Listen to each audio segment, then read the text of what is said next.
Yes. And Connie, this is Holly. Just a reminder that I'm recording. Okay, great.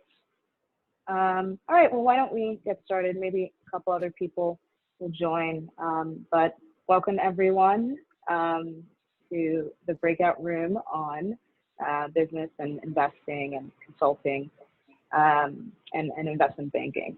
Very excited to have you guys here this evening, and we have a very impressive panel of experts to answer all of your questions.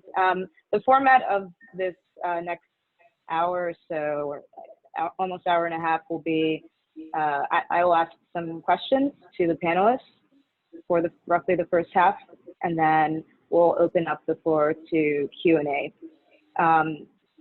I also want to have things be interactive. So if you have a burning question, feel free to put it in the chat, and I'll try to get to it if I see it.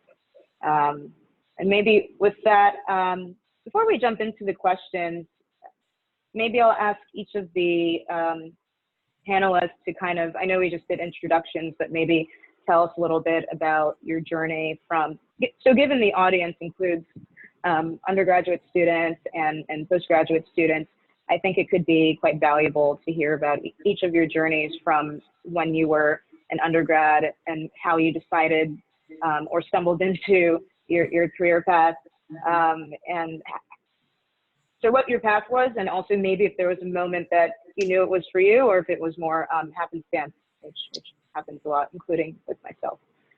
So perhaps with that, I'll start with Dana, who is the CEO and president of Dodge & Cox.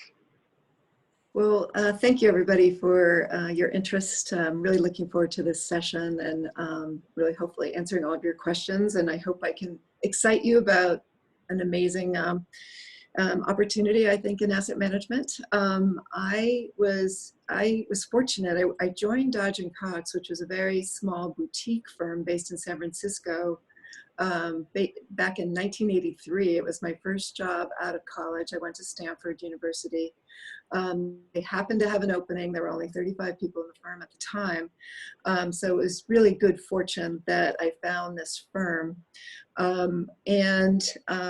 The firm is, I started out really just at an entry-level position in trading and research in the fixed income side of the business.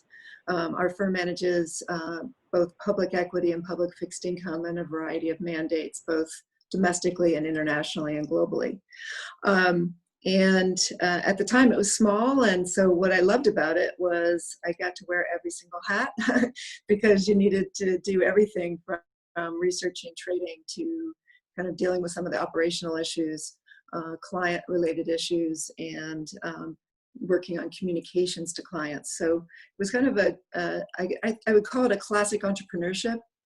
I took the CFA exam, and I was studying for my GMAT. I actually took my GMAT and was thinking about going to business school when my boss caught on to that, and he really tried to talk me out of it.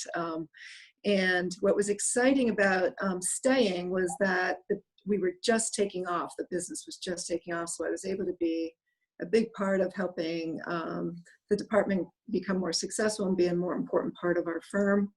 And about 10 years in, sadly, very sadly, my boss passed away of cancer, and our firm was faced with a really tough decision whether to hire from the outside. It's a long story, but we ended up kind of coming up with a solution for them that the group of us would manage the department. They gave us the opportunity, and so I helped grow that business, grow the department, bring in most of the people that are in the department now, and then I just broadened out. I started to be on our firm's board, our board of trustees for our mutual funds, and then was in a position to be named CEO in 2013. So that's my journey. Great, thank you for sharing that. I definitely relate to the being tempted to go to business school, but ultimately just working through it at your firm. Maybe I'll go alphabetically with the gentleman, Avinash. Great. So I'm Avi Mehrotra, and when I got into investment banking, I did it, I would say, a little bit by accident. I was at Cornell as an undergraduate studying engineering. I was studying electrical engineering. I had my engineering jobs lined up. I was just about to accept a job at Intel and get into hardware design. I happened to, on a whim, interview with Morgan Stanley. It was a bunch of my friends were doing that. I was not really that interested in finance, but I thought, why not? And then one thing led to another. I somehow made it through the interview process without them figuring out that I didn't really know a lot about investment banking. It was a different time. I was graduating in 1991, and I think you could be a little bit more naive and a little bit less prepared than I think many of you have to be today if you want a job in investment banking. So I wound up being an analyst at Morgan Stanley for 2 years, led to 3 years. I spent half of that time in London. I debated, and similar to Dana's story, the people I worked with were very focused on having me stay and not go to business school. In fact, they went out of their way to tell me what a bad idea that it would be. And I kind of looked at it and said, I sort of took this job a little bit on a whim. I didn't kind of go into Wall Street thinking that this was something I wanted to do for a long period of time. So I thought business school would sort of open my mind, maybe expose me to a bunch of other things. So in spite of their protests, I went off to business school at Stanford and tried out consulting between my 2 years over there, and had the good fortune of working with McKinsey in their financial institutions group, which, if any of you know about McKinsey, is it's one of their marquee areas. I did that for a summer, really enjoyed it, but I thought my heart was more on the finance side, more on the banking side. I joined Goldman's M&A department in the mid-90s out of business school, and have been at Goldman ever since, and have run different parts of the M&A business over my 23 years there. And I'm currently running our business called Activism Defense, which is when different activists or shareholders get into the shareholding base and try to drive companies in a certain direction, and maybe the companies and the management teams and the boards don't necessarily want to go in that direction. We help defend those companies against those activists. And so there's some very well-known names that many of you might have heard of around, like Carl Icahn, Bill Ackman, Elliott, some other hedge funds in that business, where we defend corporate clients against those sorts of players. And so that's what I currently do now. Great, thank you. Definitely some exciting counterparties to have with some of those heavyweight names. They're very colorful counterparties, yes. Yes. Sure. Brian, please go ahead. Thanks. So Brian Siegel, I'm a principal with Deloitte Consulting. I've been with the firm for over 21 years now. I am a partner in our public sector industry group, and I lead a practice in that group called Finance Enterprise Performance, basically primarily serving CFOs and finance functions of public sector clients. So federal agencies, state and local governments, higher education. It's about 500 practitioners across the country, although mostly concentrated in the Washington, D.C. area where I'm based. I joined Deloitte from Arthur Andersen, actually, years ago as a senior consultant, which is a step-level role at Deloitte. At the time, I was hired because we were starting a federal practice. It was very small at the time. We could fit in one conference room. And I was probably the lowest person on the totem pole at that time. And over the years, that practice has grown dramatically to the point where we're now a $5 billion practice, about 16,000 practitioners across the country, to some extent around the world. We do some work globally as well. And sort of my career track was sort of tracking the growth of that public sector practice. And I've held a number of roles within the practice, leading both account and market areas as well as the service areas. My education, I went to UVA undergrad and studied government. I got my graduate degree at the University of Texas, where I studied public affairs. So I'm a public sector person by training, and it's really where I've focused almost my entire career, even though I've spent my career in the private sector. So nice to meet you all, and look forward to chatting with you. Great, thank you, Brian. I'll give a quick intro of myself and my path in a moment, but I did want to point out to everyone in this breakout room that it's actually quite fortunate that we have a pretty, whilst everyone is touching finance world or advisory or consulting in some way, it's really three disparate industries that Dana, Avi, and Brian are representing. So after I tell you about my own path, maybe we can double click with each of them on asset management, investment banking, consulting, and talk about what are the different products that are offered, and kind of who are the clients that you're serving, and how do you define success in your field. But maybe really quickly for everyone's benefit, so I'm Connie Keita, 2008 Ron Brown Scholar. I'm on the board of the Ron Brown Program, advisory board, that is. I grew up always being quite certain I'd be a lawyer. So I wanted to go to Harvard undergrad and then immediately to Harvard Law School, and then move back to Miami and be a criminal prosecutor like Jack McCoy on Law and Order, whom I loved watching for many years. And that, as I got into college, mine is also a story of kind of twists and turns and happenstance. So I'd say to all the undergrads, especially on the phone, take advantage of the summers and the internships that you have. My view is that you really can't know if you want to do something and if you'll be happy doing it without trying it out. So I did one summer working for an NGO in Washington, D.C. I thought I was certain at that point I'd work in international development at World Bank or IMF. And then the next summer I said, I want to try the diametric opposite. So I went to sales and trading. Wow. And loved it. This is 2010 at Goldman, and I absolutely loved it, the mortgage trading desk in particular. And then I had one more summer left, so I thought I was torn between going back to that desk or trying something else out. So I tried out investment banking. One of the great things about all of these firms that are represented on this panel is that they're large enough so that you can kind of pivot and try out a lot of different products and wear some different hats. So I tried out investment banking for one summer, also really enjoyed that, stayed with that full time for 2 years, industrials investment banking, had the opportunity to move over to our private equity team, which I actually I love banking, I was going to say, but the opportunity presented itself. So I moved there. I was there for a little less than a year before I asked if I could move to London with the same team. Ended up there for 3.5 years in London, but by accident. I say sometimes I meant to be there for a year or two. Moved back to New York a little over 2 years ago, and then in the same team all the time, and recently changed firms to TPG.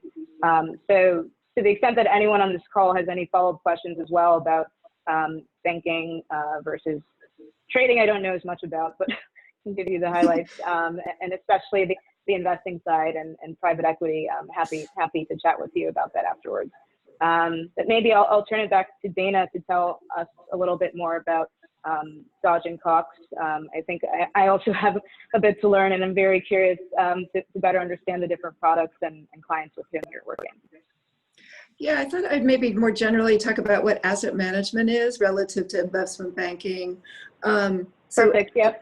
Yeah. So asset management are financial companies that help savers find attractive investment opportunities. The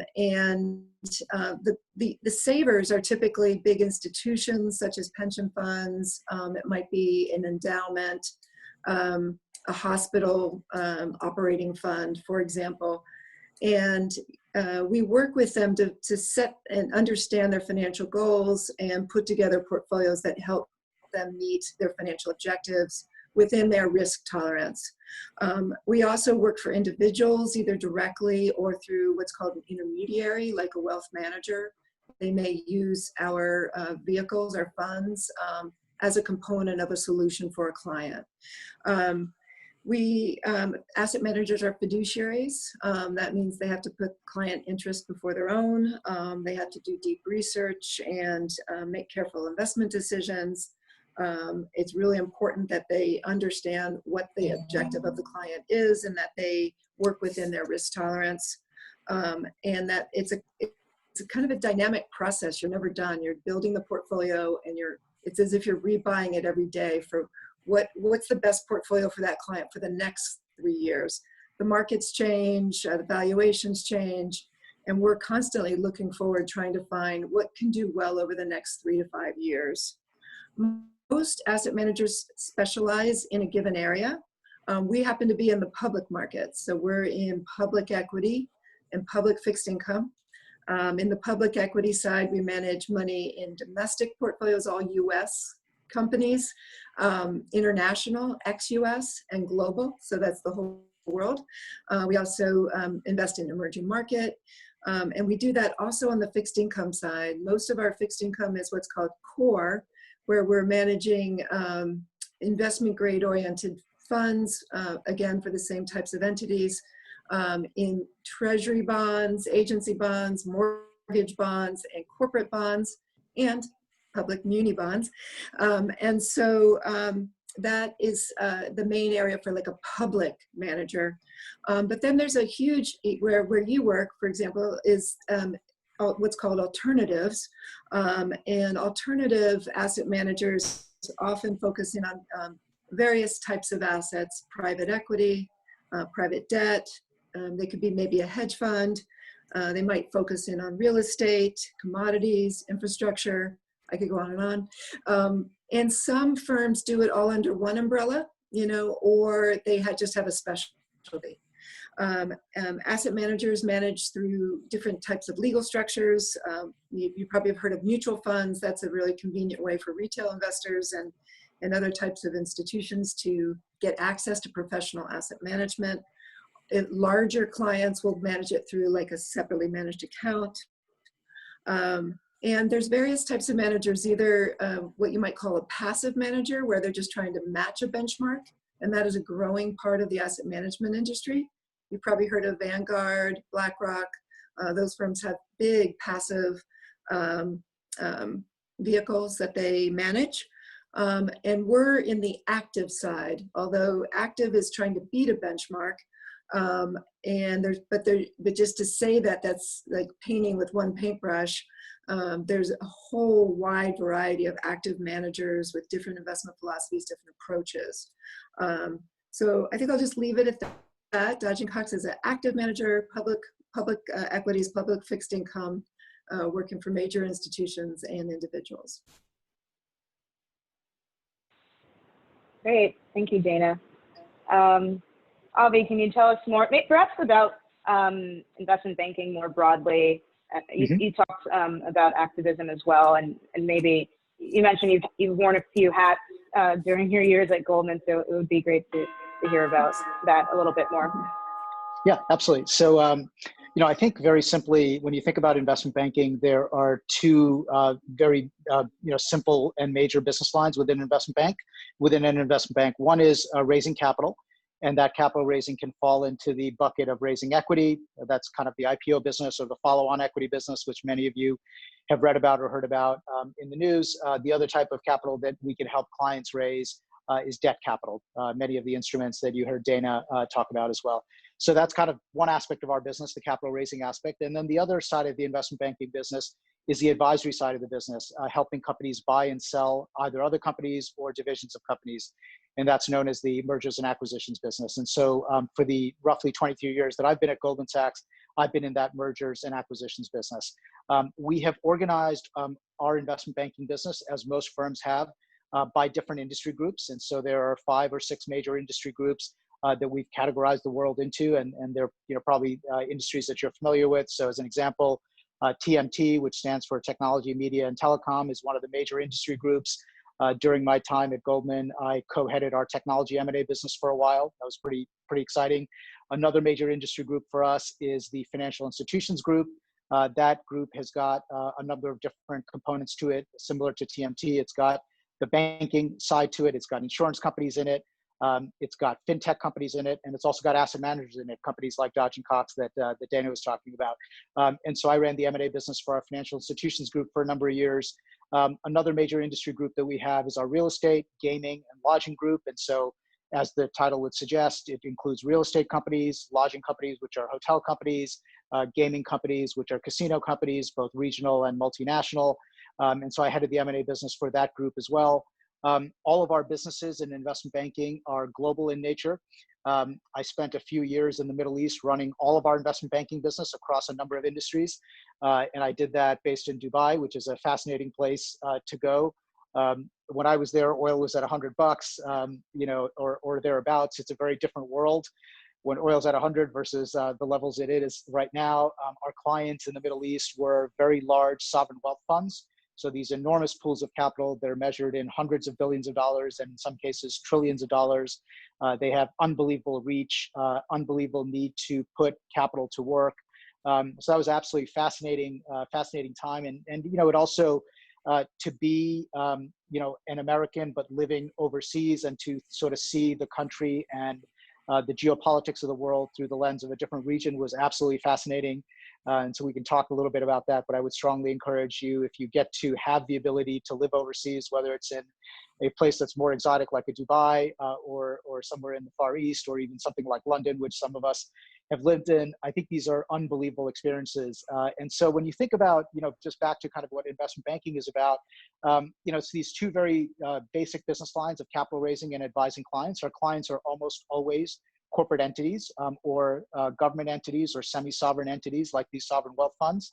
And we're involved in either helping them advise on buying and selling different businesses, or in the business of raising capital. And the fact that these businesses are set up globally, organized by industry groups, makes it a pretty fascinating area to work in. And Cami, I know you've had some experience inside of a place like Goldman, but there are just so many different things you can do and so many different ways to approach the business. And though, when people talk about investment banking, it sounds like this one big monolithic thing, but depending on the geography you're in, the industry group you're in, or even one of these two businesses, capital raising or M&A advisory, it can be a very different and varied experience. Great, thank you, Avi. It's I'm asking myself, is there any banking M&A team that Avi hasn't been the head of at some point? There are a couple. There are a few industry groups I haven't been to yet.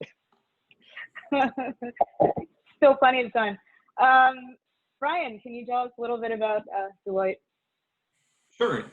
So the first thing to say, and I know topically I want to cover consulting, but Deloitte as a global firm is a broader professional services firm that covers more than just consulting. So we have a audit business, a compliance business, a tax business, and then I'm part of the consulting business. And in the United States, the consulting business is actually now the largest part of our firm. And so it's not a majority of the firm, but it is the largest component of the firm. And our consulting business focuses in a number of areas.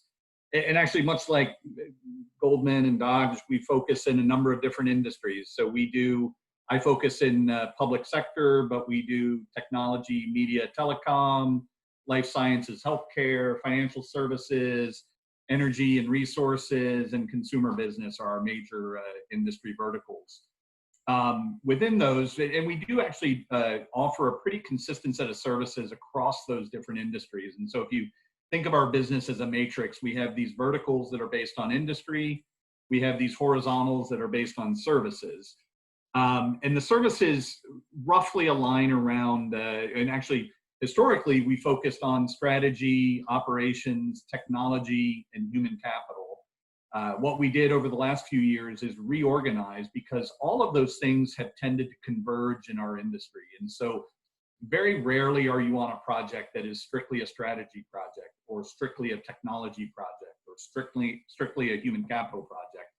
And we found that our value proposition to our client was really built on the ability to integrate those things based on our client needs. And so about 2 years ago, we reorganized into different offerings that really oriented more toward what the clients were buying and what the clients needed, our client issues, and basically integrated all of those competencies into those different offerings. And so that was a pretty major shift for us. And it really was probably pretty representative of the industry as a whole, where this convergence of issues and challenges and opportunities not being single discipline things, but cutting across people, process, technology, strategy, even policy. And so we organized to integrate those things. And actually, I would say that one of Deloitte's value propositions is, or one of our differentiators to a lot of our competitors, is that we are able to pretty seamlessly integrate across those disciplines. And so any given team, I work with a number of clients, the teams come from a variety of places within the firm. The client doesn't really know that we're all from different practices and different areas, but we're there to solve, a single problem for that client. And our ability to sort of pull from a lot of different places and bring the firm to our clients has been a real differentiator for us. And then where we are in the consulting industry. So if you think of consulting as operating on a life cycle of advising clients, implementing solutions, and helping them operate being outsourcing and those sorts of services.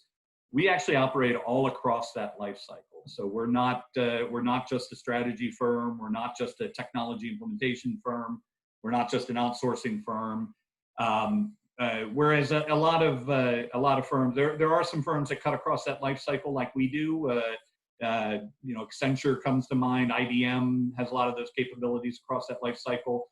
But we certainly try to operate across that life cycle and actually bring capabilities like implementation insights and operational insights into our strategy and advisory work. And it's one of our value propositions is that we're able to have solutions and advice and strategy that's grounded in actual operations and execution. And so, as a big global firm, we are the largest professional services firm when you include audit and tax and all the other services. We're about $50 billion globally, about 300,000 employees. So we're very large globally. And in the U.S. is our largest country practice. And that's Deloitte. Great. Thank you, Brian.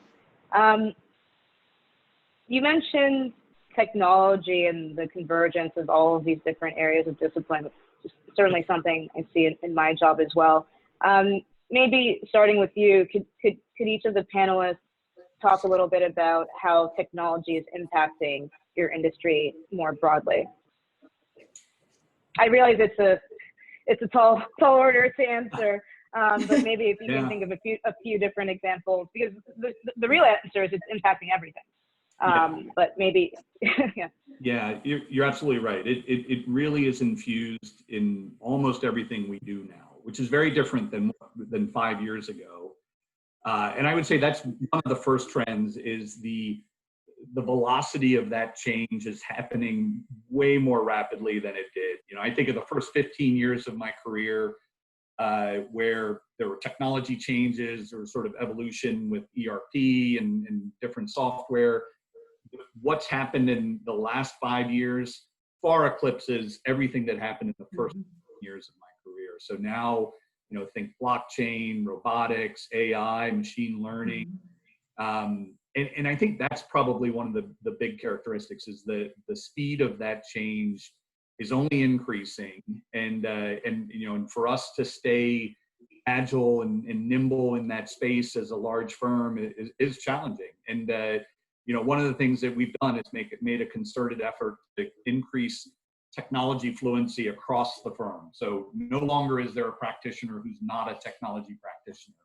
Everybody has some element of technology, even if it's not, configuring software, it is being conversant in technology that is disrupting the way our clients operate. And so it has been a pretty fundamental shift for us as a business and us as practitioners and consultants. And I expect that to continue to change.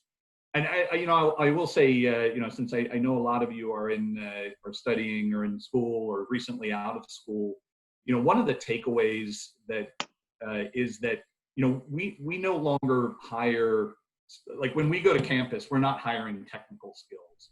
We're hiring an ability to learn technical skills. And so, logical thinking, intellectual curiosity, and ability to learn is way more valuable than a technical skill that frankly will be outdated within 2 years. Like we can train people in technical skills. We can't really train sort of these fundamental characteristics of learning quickly, and intellectual curiosity, having a big comfort zone when it comes to innovating and being an entrepreneur. And so, we really focus and weight that much heavier than we do just basic skills. Thank you. Yep, that resonates a lot with me, as I was a political science, economics, and French undergrad. Literally wrote papers for 4 years, never opened Excel in college, and managed to shoehorn my way into Goldman. So on that note, maybe you can talk to us about the impact of technology, maybe not just on the investment banking division, but Goldman as a whole, because I know it's huge there, from starting with Marcus to tons of other initiatives that I don't know about. And I think GS has been particularly technology forward in the industry and a thought leader in many ways. Yeah, no, absolutely. Thank you. And let me start with the example of Marcus, because it sort of gives you an example of how you can use technology to reinvent or approach a business that historically has been approached very differently, and become very competitive overnight. The barriers to entry were effectively eliminated through technology. And then I'll tie it back to investment banking and how we're using technology in more of our day-to-day work on investment banking. So, the idea of Marcus was that, you have a business of taking deposits and making loans, which banks have done by having a branch network. And, we used to be the case that if you wanted to take deposits in a certain area, you needed to have branches in that area. And banks used to measure branch density as an indicator of how much deposits they could hope to get in a certain zip code or geographic area.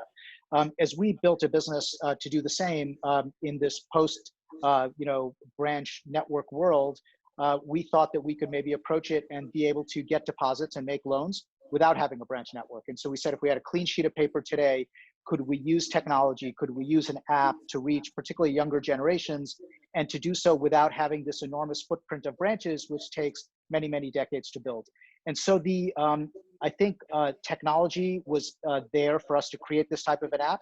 But most importantly, I think the behavioral, inclination for people, particularly in your generation and younger, was there, who would be willing to give a bank or a financial institution money in the form of an app, as opposed to walking into an institution or a branch, walking in and seeing a teller or seeing a branch officer and doing that. And so I think that behavioral inclination, coupled with the technology that was available to do that, allowed us to almost reinvent this banking model and do it with a little bit of a head start. And many of the classic banks in this day and age are now reducing branch density.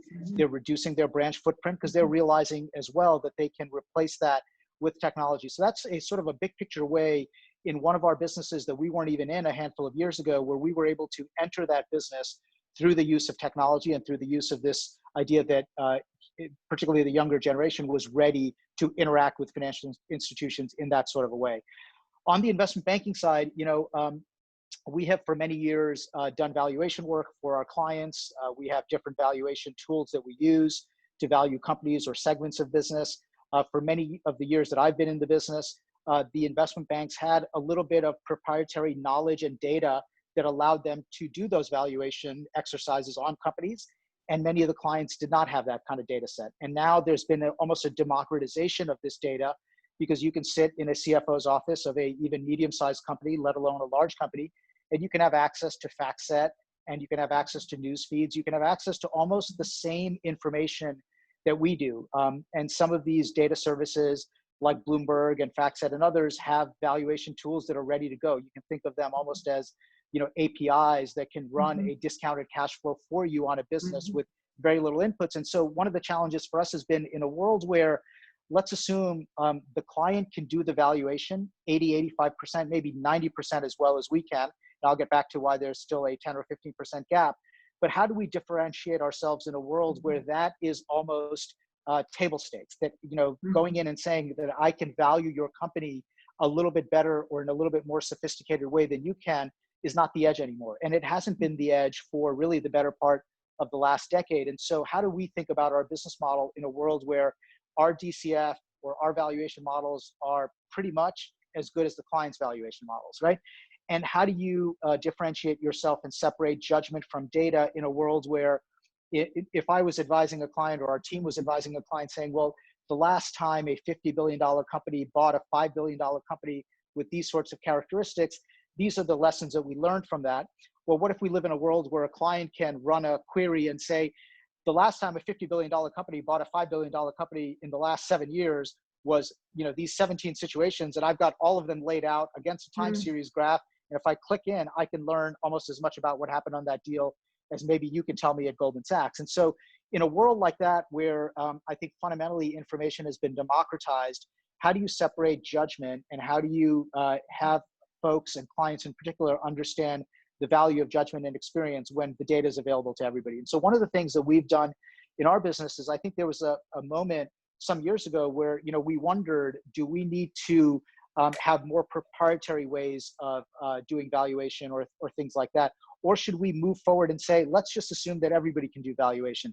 Let's take the data that we have and give it to our clients. Let's make them more knowledgeable about it. And let's just raise the level of the conversation. And it was really a fork in the road in terms of a strategic decision of how you approach the business. And our view was that you're not going to be able to prevent the spread of information, hoard data, prevent information from being out there. And so our view was that we're going to head in the direction of, let's assume everybody has all the information, right? And how do we then position ourselves and, position the value that we can add and the advice that we can give in a world where, let's assume the data is just all, available to anybody. And so you can do a discounted cash flow the same way we can. So what does it mean to come in and give you advice on an M&A deal? And so that's actually made the business, interesting, because what you find is that there's a lot of data in the world. A lot of it is unstructured data that can then be formed into structured data, and you can see patterns and run regressions. But the idea of causality, the idea of what matters, the idea of what is more weighted or less weighted, what data is more important and less important, that is still an experiential, kind of a judgment. And that is still something that takes years to develop, and it takes years to separate, the noise from the information. And I think what we find is that, it's actually made our job better. It's made it more enjoyable, because we're now spending much more time thinking through implications of information, as opposed to years ago, we just spent a lot of time gathering information, processing information. And when you can automate that, it actually makes the role and the job description of many of our junior people a little bit more interesting, because you've got tools that can do this work today a lot faster than, when I started in the business, 20 some odd years ago. But it also raises the bar in terms of what you do with that information. And so in our banking business, we have now started to hire folks that have degrees in data science. We build models and apps that we use internally, and then we give those out to our clients. In our activism defense business, we've been in this business a long time. We've seen a lot of patterns on how activists approach companies. We had put together a model that could be predictive in terms of which companies are vulnerable, which companies are not. We did that in 2014, 2015. We weren't sure if that was going to lead to something. It did. And then the next thing we did after that is we said, we're going to put this on an app, and we're going to give this to our clients so that they can almost self-assess how vulnerable they are to an activist. And it was a very controversial decision, very much like that fork in the road decision I talked about. But our inclination has been that when met with that type of a decision, let's use the information, give it to our clients, empower them, and we can still find a way to take our business to the next level. And so our clients have been fascinated by it. They enjoy playing and manipulating the data. But the more information you have, sometimes the more guidance you also need in terms of what matters, what doesn't, how to separate the information from the noise. And that's actually made the business, I think, more fun. And it's also asked all of us to kind of change a little bit of the skill set that we need to bring to the table. Wow, that's very exciting. And I mean, I find it easy to believe that the more interesting use of your time and the dialogue with the client is not about, like, you can create sensitivity tables, out of a machine and some algorithm, but knowing which discount rate is the correct one for this company, or why it's more comparable to these three companies in the same sector, but not these three, that's the really important stuff. So, and by the way, I also recommend Marcus to any fellow millennials or Gen Z people on the call. I've had an account for at least a year or so, and it's very easy to set up via the app. Maybe with that. Thank you for that. Dana, Yeah, I was not paid by Goldman Sachs for that comment. Oh, do you want me to go? In asset management, you're talking to somebody that started with faxes and physical mail. There was no email, no text, but it's evolved so rapidly, and it's just incredible. Thinking back, how long it took to do certain tasks, and everything is, kind of a push of a button in many cases now. The technology hits every aspect of our business. We're the same as, Avi was talking about. We build up our intellectual capital, and that's our differentiation through building expertise in companies and industries and different types of securities.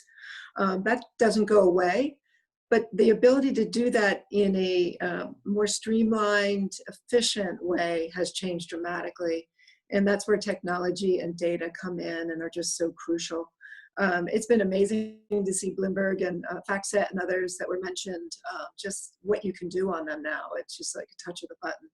So it allows us to be much more efficient. Fixed income, for example, is an over-the-counter market. So you don't always know when a deal is going to come to market. Sometimes you have some whispers that a deal's coming. And you need to very quickly get yourself up to speed to evaluate the opportunity. There's so many tools now that can just quickly help you look at relative value, help you build your models. And so it's been a really crucial part of our kind of research and trading capabilities. But it's also really crucial in client servicing. We have all sorts of different systems we're putting in place to be really efficient. The kind of goal is to make it look customized, but easily done behind the scenes. And so we're trying to create systems that allow us to do that in a really efficient way. And then all sorts of screening tools. We have a lot more quant people on our teams. We're known as a fundamental manager, bottom up, building our models ourselves, looking at cash flow generation and looking at capital allocation, et cetera. But we also, you can use sophisticated screens to help us screen down massive universes of securities into a focus area where we can look for investment opportunity based on various attributes. And it touches trading. We work for literally, we have over 800 accounts, for example, and if we're buying something, we have to allocate that across all these accounts. Now the tools are there to do a quick allocation, do a pre-trade compliance check, make sure we're meeting all the clients' objectives, and then very efficiently. So there's so many ways that technology influences our business, and it's constantly evolving. We put a huge effort there, and it's pretty much nonstop, as I think Brian was saying. It's outdated practically in months. So you got to keep evolving and keep improving your technology and your data sources. Yep, makes sense. Is there anyone in the room who would like to ask a question of any of the panelists?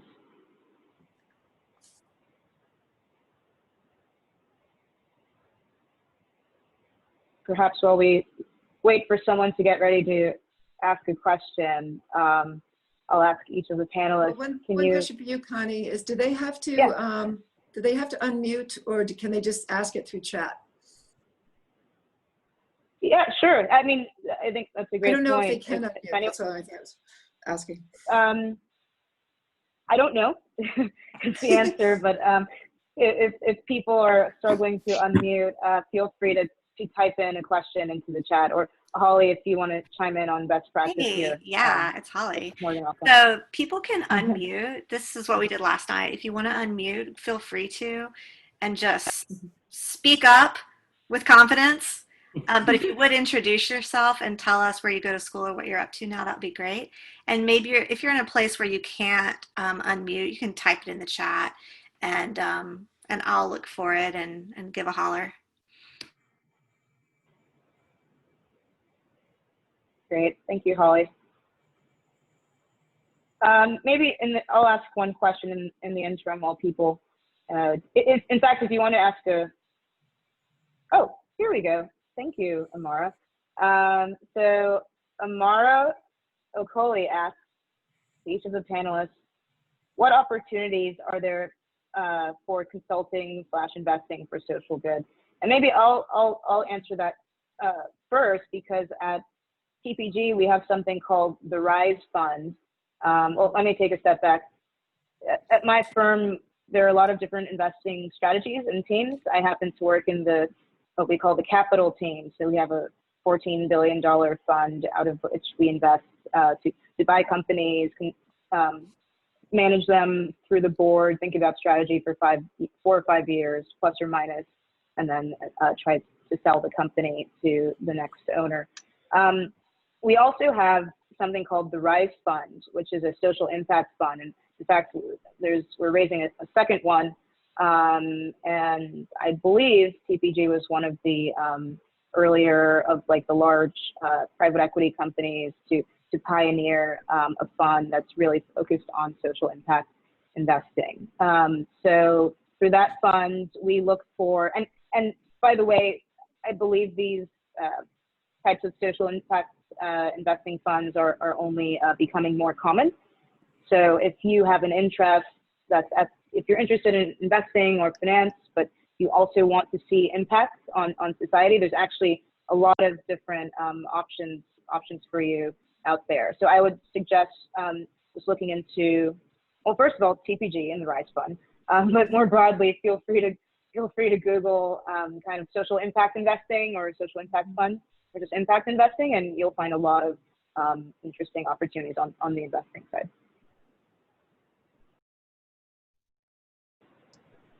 I don't know if Avi or Brian or Dana, you have anything to add to that? Maybe Brian on the consulting side? Or sorry, go ahead, Avi.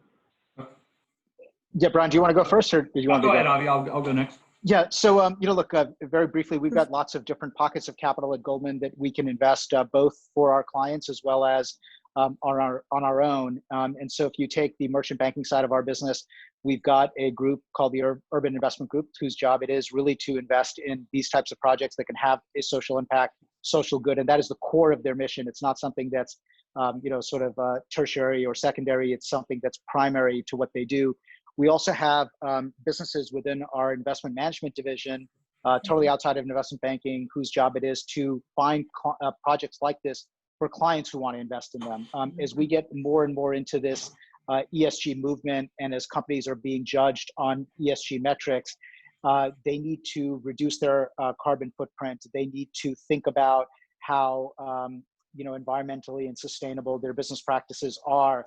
And in some cases, they're going to need some help in terms of doing that. And so you could have companies that have some excess capital. They won't be able to reduce their carbon footprint or get their sustainability scores or metrics to the places they want right away. But through the use of investing their capital, they might be able to make a bigger, make some faster progress in that. And so they might want some investment products that really cater to that. And we've got a dedicated business line inside of our investment management division that does that. Similar to Connie, what you were saying, I think that this area is not only going to grow, but it's going to grow by incredible rates. We have been surprised ourselves when we had made predictions internally a couple of years ago, the rate at which we thought the funds were going to grow in this area, the rate at which we thought companies were going to care about these sorts of issues. And all of that has exceeded our expectations and our projections by orders of magnitude. And we think that's going to continue. And I think one of the reasons for that is that the folks that allocate capital are more and more focused on this, and the people that are giving them the capital to allocate. So some of the savers that Dana mentioned in her opening remarks, they are caring about this. So you have this cascading effect where the providers of the capital at the very grassroots level, at the saver level, and particularly, Connie, when you think about your generation and the generation after you and in front of you, that group is particularly focused on this, and they are going to be net generators of capital as we go into the next couple of decades. And so this idea is going to continue to grow at a very fundamental level in terms of where the capital is coming from. And that's going to put pressure on the asset managers to care about this. It's going to put pressure on companies to care about this. And I think even as you think about your employees and as you're fighting for human capital in a competitive market and you want to hire the best people out of college or out of grad school, you're going to need to be competitive and have I think, something that you could point to that is very real along these dimensions around ESG and otherwise. And so I think that this movement is going to grow and continue to blossom on a number of levels. And, you know, for us, I think it's now starting to touch really all of our business lines. I used just a couple of examples of investment management, you know, merchant banking, and also investment banking, you know, try to help our clients, you know, solve this problem. But I think this is just the very early stages. We're going to see this continue to grow very, very fast. Yeah, I would just add that it's very important to our clients as an asset manager. It started in Europe for us maybe 10 years ago, and it's been growing. And it pretty much every client meeting in Europe, it's a topic. And in the US, it's just been starting to pick up, I think, mostly through public funds. But we're starting to hear more about it with other types of clients too, especially endowments and others. And we just think it's good business practice. We've always had what we would call a material integrated approach to ESG, which is really thinking about what those material factors that drive an investment result in the environmental, social, and governance areas. Governance is always crucial because you want to understand how a company is going to allocate capital, and you know where they're going to be making their investments, and that's crucial to a credit analysis. It's crucial to an equity analysis. So we employ a material integrated approach, trying to look at key factors that a company's emulating that will impact the results in the future. We're very academic, so we're looking at all these academic studies to try to understand what really drives stock valuations in the ESG area. So we use those factors to help us narrow down what we're looking at. The other thing that I think is very exciting is, and Avi probably knows a lot more about this, but there's companies are paying a lot of attention, and they're starting to look at what disclosures they can make that can help us as investors evaluate them on ESG in a better way. There's not a lot of agreement, interestingly. If you look at a service, there's third-party services that evaluate companies on E, S, and G factors, but there's not a lot of consistency. And if you did like a scatter plot looking at these E, S, and G factors from different third-party rating services, they don't actually line up that well. And so I think that we're going to be learning over time. It's a journey.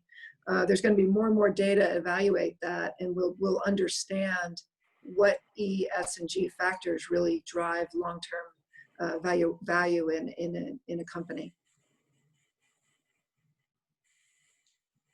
And I'll just add real quick. At Deloitte, we have a pro bono program where every year we set aside a budget for projects that are designed for social impact objectives. We treat them just like any other client project. So they're not, it's not another part of our business. It's actually part of every one of our businesses where we go out and do projects for community organizations, or a variety of different organizations. Actually, there's been a lot in recent months around the COVID crisis that we've set up. And basically it's, consultants work on them just like they would work on any other project. It's a full-time role. They get evaluated on it and so on. And, it is part of our business, and it's something we set aside portion of our revenue each year to serve those social impact objectives. Thank you, guys. Thanks for the great question, Amara. I see another question here from Jameson. Jameson Terry, I'm an incoming freshman at Swarthmore. Could any of the panelists expand on working with emerging markets? I personally cannot. I've only worked in New York and London, which are not the most exotic places by any means, but I'll open it up to the three of you. I mean, I could add it from an investment perspective. Emerging markets is sort of a nebulous term. It's kind of an evolving term. Like Korea might be called an emerging market, but maybe many people might say that's a real developed market. So we think it's an evolving concept, and we are looking for investment opportunities all over the globe. And emerging markets, it's very devil in the details. Like each country has its own ecosystem, its own, obviously politics, institutions, taxation policies, the way they run their country. And so you need to go in and understand the macro side of it, as well as the bottom up, looking at the company that's operating in that, because you need to understand who are they running the company for? Are they running it for the shareholders? Are they running it for the employees? Are they running it for the government? And so it can get really complicated. And so we do a lot of trips to go meet with managements. Managements come to see us. We do a lot of macro work. It's a great way to have our equity, our macro team, as well as our fixed income teams working together to evaluate opportunities for our portfolios, because it takes that much to really understand. The other thing that happens is you're taking on a currency risk. And so if a client is trying to maximize their investment results in dollars, you've got to have a good viewpoint on what might happen to that currency, at least a range of outcomes. And so that's where our macro team comes in and helps us evaluate that. So we've had times when you're investing, you have a choice. You can invest all over the globe. So why would you go to that emerging market and take on various types of risks?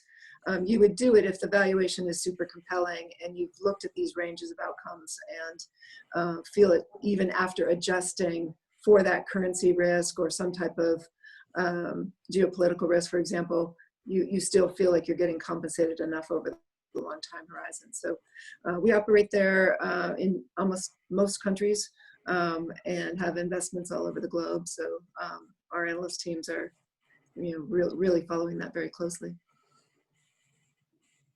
Yeah, I would just add that, when we think about emerging markets, I think maybe a simpler way of separating it is developed markets versus growth markets. And the reason for that segregation is that developed markets tend to have slightly lower growth rates than emerging markets or growth markets. And what can change over time, depending on what's happening in the geopolitics of the world or in certain regions of the world, is that the category of the leading growth markets could change. There was a period of time where the leading growth markets were characterized by a phrase we used at Goldman called the BRICS, Brazil, Russia, India, China.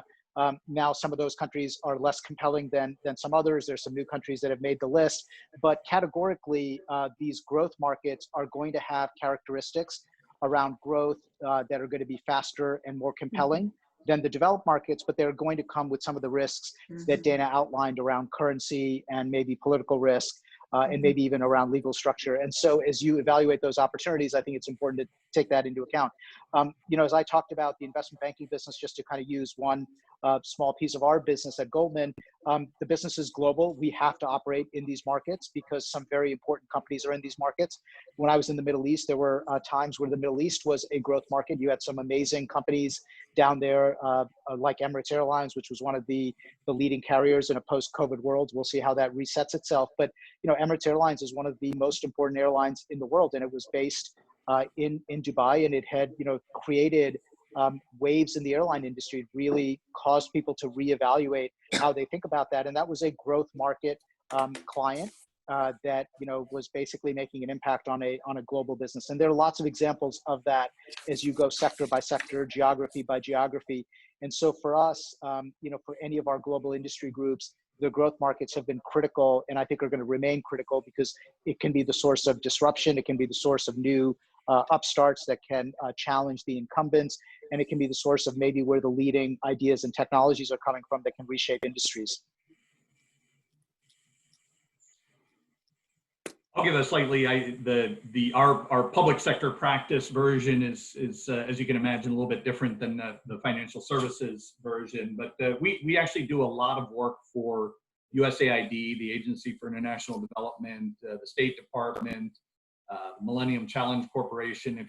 It's a governmental spinoff from USAID, and we do a lot of programmatic work in country for emerging market countries. So a lot of public finance, infrastructure, energy, public-private partnerships, economic development. Typically very programmatic multi-year projects where we have teams that are in country. We use a lot of our country practices to staff the projects as well. We've been doing that work for years. It is part of our public sector practice, although as you can imagine, it's a very different business model than what we have when we're consulting for domestic government agencies. But fascinating work and a lot of really interesting projects, trying to set up certain industries and countries, helping them establish financial infrastructure, water infrastructure, energy infrastructure, things like that. And so, but most of it is it's basically funded through foreign aid from USAID and the federal government. Thank you. Oh. Thanks, Jameson, for the great question. And Brian, I hadn't really thought about that. That's very interesting. So if someone's interested in working in the field of development, you could go directly to USAID or care.org or something, but you can also do that work in-house at a consulting firm. It's a great point. Okay, we have a great question here from Zacharias. Hey, thanks everyone for talking with us today. It's been really great hearing all of your stories and insights. My name is Zacharias, and I'm a sophomore at Rutgers U, majoring in finance, just declared today. Congratulations. Currently interning at an asset management firm. My question is, do each of you have a personal mission statement? And if so, how has your respective company helped you live it out? I think this is a great question, and the honest answer from me is I haven't drafted a personal mission statement, and I should. But some guiding principles and guardrails that I've thought about over the past 10 years plus. So one, professionally, is just to always ensure that my learning curve is steep. I think a lot about that, the derivative of your curve with regard to the professional and personal development, and making sure that it's steep. With regard to what I think you're more asking about is like, how do you ensure that you're having a positive impact on the world, and how do you balance that with working in the for-profit sector? It's also something I think about. One key thing that I do is donate both time and money to organizations that matter to me, and so the Ron Brown Scholar Program is a perfect example of that. I joke about it sometimes to the team in Charlottesville that I'm an unsolicited free employee. So I like to spend time with the program and help out however I can, and also donate there. I've also over the years thought about which organizations do I believe in, nonprofits, with regard to the ROI that they actually have. So often that, it's even more fun if it aligns with like a personal passion of yours. So Women for Women International is another organization that I feel strongly about and donate to a lot, and also some environmental causes. And so I think also the reality is, as you become a little bit more senior, you do have a little bit more time on your hands to do things like be on an advisory board of a nonprofit. But I certainly kind of the first, and so I'm just getting to that point in my career, to be perfectly honest, like these last couple of years. And the first years out of college were a little bit more of a grind, but very enjoyable, and I learned a ton.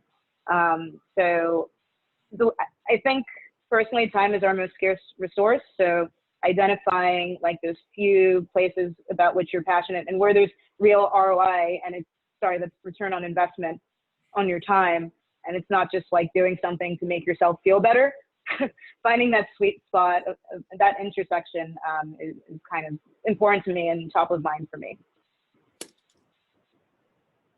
It's a great question. I'll give you sort of my perspective on it. I don't have sort of a mission statement per se, but I've thought about it in a different sort of way in maybe stages of my career. So I think the first stage was similar to something, Connie, that you said, which is I want to keep learning, right? But the way I defined it was not just sort of learning in terms of a new skill or a new product or anything like that, but learning from people. Like, what could I do to put myself in situations where I could work with interesting people and learn either about their management style, their business style, their client style, and having sort of a wealth of talent around the firm that allowed you to do that for the first 5 or 7 years. That was sort of, I think something that I was focused on, just learning, but interacting with different types of people to learn different styles and different approaches to the business. I think the second chapter of that, if you will, took on more of a, as you have the ability to do different jobs inside the firm, which ones are you passionate about? And can you try to steer your trajectory a little bit to jump into either industries or businesses or geographies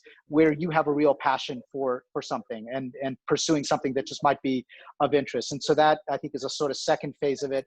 And now I think the third phase is that as you get more senior and you've got the ability to use your seat, your platform, your firm, to have an impact in far-reaching ways, both inside and outside the organization. How do you use your platform? And so inside the firm, as a senior leader, as a senior member of the firm, what can you do around setting agendas, around setting strategies, setting tone in your group, setting an ethos of how people should approach careers, and then also using that position outside the firm in terms of sitting on a board, a nonprofit, getting involved with maybe educational institutions, maybe places where you were an alum. How can you use that platform to make an impact? And what you find, I think, is that you really underestimate after you've spent a couple of decades in the business, that last part of it, that, the impact that you can have through your platform, through the fact that you've done something for, 10 or 20 years, actually grows quite significantly. And I think the challenge is really to expand your thinking, and to be, to push yourself and to say, I can manage my time now a little bit better. And what can I do with the extra time, particularly outside the organization, to make an impact either in places that have given to me? How can I give back? Or in terms of new places and new directions that you are just, again, interested in, back to kind of that theme too, where do you have a passion? And so when you think about mission statement, those are the three things that kind of, come to my mind, which is initially just learn and define what learning is to you. Secondly, pursue different passions of yours. And then maybe thirdly, think about the platform you can have and the voice that you can have as an individual, as a firm, and as a leader, and how do you want to use that both inside and outside your organization. That's all, incredible advice. I completely agree with them, so I'll try not to repeat the whole thing. One thing I would say, I don't have my own mission statement, but I do think that really paying attention to the culture and values of the firm you join and see if that's aligned with your own values. And for me, the values at my firm that were really struck me were the integrity, really trying to do the right thing. The humility that, there's a high error bar in our business. You can be wrong a lot of the time. And that humility makes you be more open-minded to learning, to trying to figure out where you can get smarter, how you can get better. And then having almost a service mindset, serving your clients, serving your community. How do you make your colleagues better? If you share information, it's not about you and your idea, but it's about making the whole team better. If you make the whole team better, you'll succeed. And I think also just making an impact on your firm, but also your own family, your community, and the greater world is just so rewarding. And you all have the skills and will continue to develop the skills to be able to do that. So I think there's huge opportunity. For me personally, I'm so excited to be working with Ron Brown and be involved with this today. It's been a real honor. It's really aligned. Your mission is very aligned with my own personal mission. I've always worked to improve educational access for students of low-income backgrounds and of color. Through one organization called Summer Search. I've been on their board for 25 years. They operate in New York and San Francisco and a bunch of other cities. And then recently I joined the UCSF board, which has been just fascinating to be close to science and health, and especially during COVID, but just all the incredible research that's going on in the health field. I won't go on longer, but I think really thinking about what's important to you, and then seeing if that firm shares those values. And if not, maybe you can help shape the values. Yeah, and I don't have a personal mission statement, but I think I need to get one. At Deloitte, and I love that term actually. At Deloitte, we use the term brand or value proposition, and it's actually a big part of your career track, especially when you're going up for partner, that you have sort of this value proposition that you're going to be accretive to the firm as a partner, and you have to come up with a brand statement. And for me, and it tends to be a little more oriented to, you know, the services you provide, the markets you serve, but it also has elements of just a personal mission that you have, you know, in spending your career with the firm. And so if I could stretch the brand statement into a personal mission statement, then I guess we do have that. In fact, it's really an expectation you have that you develop that as you move up. And so and then obviously you make partner, and then you go in 50 other directions, and that's part of our business too. And but I think the foundation, and Dana and Avi put it well, that you know, sort of the doing what you believe in and what you're passionate about and what energizes you is just critical. Like you're just going to be successful if you don't have those elements in what you're doing every day. Because and Avi and Dana have been with their firms a long time. I've been with mine a long time. Like to be energized every day, you need to be passionate about what you do. And so the idea of a personal mission statement, I think I'm going to have to talk good about advice. brand statement and personal mission statement. Thank you all for your answers. Appreciate that. Thanks for the question. Sure. Yep. Okay, we're just coming up on time, and we have 2 or 3 questions left. So I'll answer the last one that came in quickly, and then I'll turn it to the panelists if one person wants to take the other question. Okay, so the last one is, hi, my name is Duncan Edwards. I'm an incoming first year at Harvard. I'm interested in majoring in Spanish and working abroad. I know you all mentioned a little bit about working abroad earlier, but is it possible that you could evaluate more on that experience and what you got from it? So I'll try to do this in 1 minute. Great to know that we're catching it as an incoming first year at Harvard. And I suppose I don't know how things will be in this post-COVID world, but one thing I can absolutely strongly advocate for is also doing study abroad while you're at Harvard.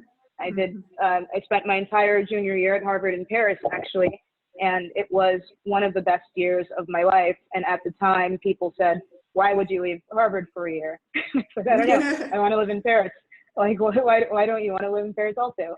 So I'd absolutely suggest trying that out first as a way to kind of just dip your toe into the water. And I know it can feel daunting, but I think the more you spend time abroad, the more you start to appreciate it, or the more you appreciate it.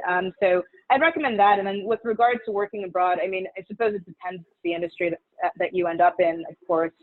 But just pushing yourself out of your comfort zone is, in my opinion, one of the best things that you can do, and it's how you learn the most quickly. So I'd say whatever, I mean, it was a great experience. I guess I'll leave it at that, because now we have 2 minutes left, and I couldn't be more encouraging of doing study abroad and also working abroad. You will necessarily grow and gain more skills and just interact with different kinds of people, which will benefit you in the long run, no matter what you end up doing. Okay, we have 1 minute left, sorry. So this other question on the market, I'm also curious on thoughts related more directly to the general economy. How do the panelists feel about the relationship between equity markets and the social/economic challenges presented by the current global pandemic? While equity markets have performed well, largely propelled by growth in tech, I agree. The true effects on consumer spending may not have been fully realized. Is there any preparation related to potential fallout? So, okay, I don't know who is the brave soul that will try to answer this question in 1 minute before Randy kicks us out of the room, but I guess I could say it as an asset manager. You know, I think this recovery has kind of surprised us. I mean, we were ready for it. We were positioned, but it recovered a lot faster than we would have thought. The equity market valuations, but of course the economy is not recovering. And I think everybody's watching and creating models, Goldman all the time, creating models of, you know, what's the COVID path, when are the vaccines going to be in place, you know, what's going to happen to consumer spending, and the whole thing varies by industry. But it is true that I think 25%, the 25% of the S&P is now 5 stocks. It's only 5 stocks. It's all the FANG stocks, and most of the total return in the stock market has been those stocks. It hasn't been the rest of the economy.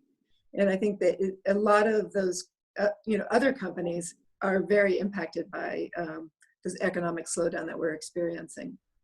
We still expect the Fed, and we expect more stimulus, and, you know, I think to help us bridge this period. But we're taking on more and more debt as a country, and I think that's adding to a lot of people's concern about the fallout from this, because you eventually have to pay back all this debt, and that might change tax policies. And obviously everybody's watching the election. So that's sort of a non-answer, but I would say that we're probably as perplexed by how quickly the market recovered as anyone out there.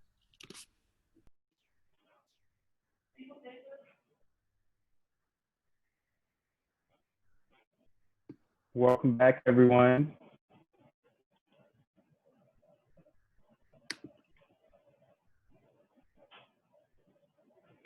Welcome back, everyone. Hopefully we had some good discussions, some good knowledge shared in each of our breakout rooms this evening. To wrap things up, I just want to take the time to thank each one of our panelists and presenters this evening for taking the time to share with our scholars and captains. So first of all,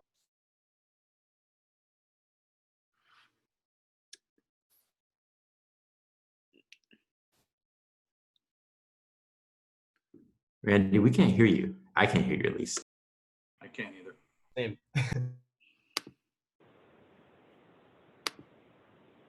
He's working. Maybe yeah, I'll Go ahead, I can Connie. anticipate what he may have. now. I can anticipate what he may have said. Yeah. Okay, go ahead, Randy. Yeah. Okay, sorry. I've been having technical difficulties all evening, so my apologies. But I just wanted to welcome everybody back. Thank you all for joining this evening, and wanted to, again, thank all of our panelists for participating this evening. Thank you to each one of you for taking the time to share your wisdom, your knowledge, and answering questions for our scholars and captains this evening. So Avi, Dana, Brian, Barry, Jason, and our facilitators, Colin and Connie, thank you very much for your time this evening. This is night 2 of our professional development week. So we also hope that you will join us for the additional nights if you are free, the next 3 nights, Wednesday, Thursday, and Friday. So again, thank you all for joining. Thank you for participating. This concludes night 2 of our professional development week. And again, thank you all for joining. Thank you, Randy. Have a good night. Thank you, everyone. Bye-bye. Thanks, everyone.